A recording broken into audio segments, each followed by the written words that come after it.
In New Orleans, the heat never lets up. It crawls through the streets, settles on the skin like a silky sin.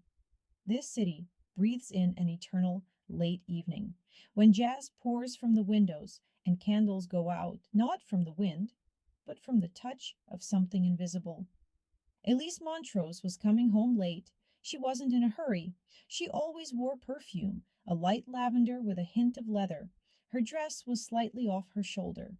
Her hair was carelessly twisted, as if after a dance. The taste of wine still lingered in her mouth and in her thoughts, a bed that wasn't hers. Her husband, Charles, was a prosecutor, a man with proper cuffs, a straight back, and a voice in which verdicts sounded even before the trial. In his office, a portrait of the president, on his desk, documents with fresh seals. He had everything: status, authority, family, and her, a woman he couldn't understand, but wouldn't let go. He knew who she had been before him, and who she remained, even after taking his name. But he never asked. Charles was one of those men who believe that truth is like dirt. The less you touch it, the cleaner you seem. It was easier for him not to see. He found traces, subtle, delicate, someone else's napkin in her coat, stains on the linen, another's embrace in her scent. But he believed that silence was stronger than proof, and so he never asked directly. Elise worked at the port, in accounting. She was respected, a little feared. The men there knew she belonged to someone powerful. But that didn't stop her from disappearing with one for coffee, with another, to the back office, and with someone else, during lunch break. She didn't hide it, but she didn't admit it either. She lived in the shadows, where words were unnecessary. She didn't have a lover. There were countless faces, stories, lips. Each of them took something from her, and gave something in return. She knew Charles didn't follow her. He didn't interrogate, didn't call at night. He just watched, sometimes a little longer than usual.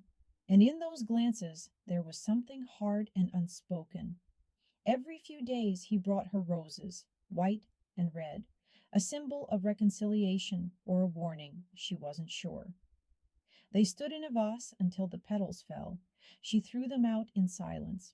One evening she didn't wash off the scent of another's body.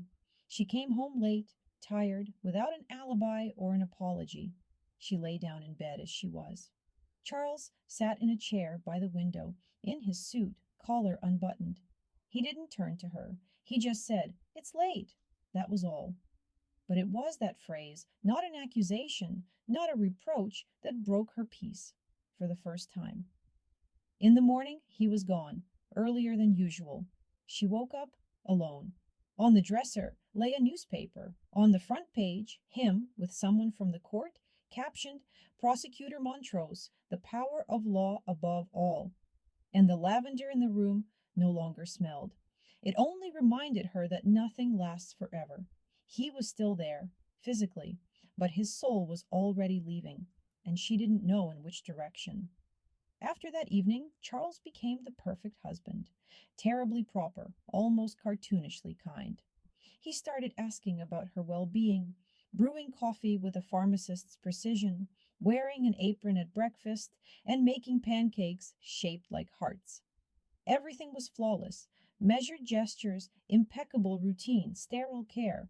It was not a husband, but a ghost from a happiness commercial. Elise felt that no one lived with her. They merely existed nearby. Charles's gaze no longer lingered on her shoulders. His embraces became mechanical, his presence a decoration. She began to laugh at him in her thoughts, but each time the laughter faded from her face when she caught herself staring at his profile in the evenings. Her lovers no longer excited her. One turned out to be too sentimental and reminisced about his late wife. Another mixed up her name.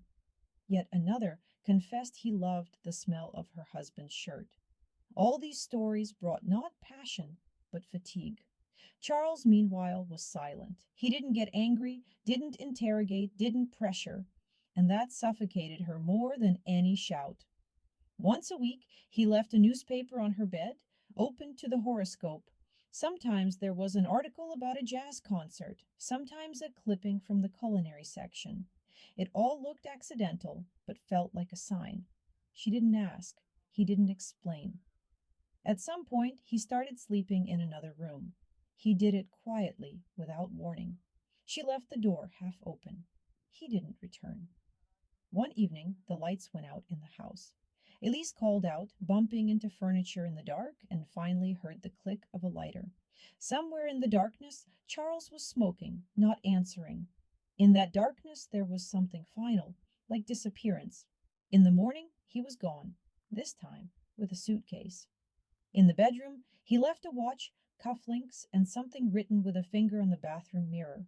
The writing disappeared after the first attempt to wipe it away, but the echo remained. A new stage began. Silence without presence. No letters, no calls, only empty space, where his absence was louder than any quarrel. From time to time, envelopes arrived. Each contained a newspaper clipping, an announcement of a jazz performance, a recipe, a quote from a book. No signature, no greeting, but always on point. Her lovers changed. Now they were even softer, even more available, and even emptier. Elise started coming home earlier, turned on the radio more often, used lipstick less. Sometimes she caught herself opening the closet and staring at the spot where his suit used to hang. He was no longer there, but something remained. In the air, in the shadow, on the wall, in her morning movement when her hand still reached for the empty space beside the bed. In every glance of a stranger who, for a moment, looked like him. One evening, coming home after a meeting that meant nothing, she saw a rose on the doorstep, white, alone, no note. She stood for a long time looking at it.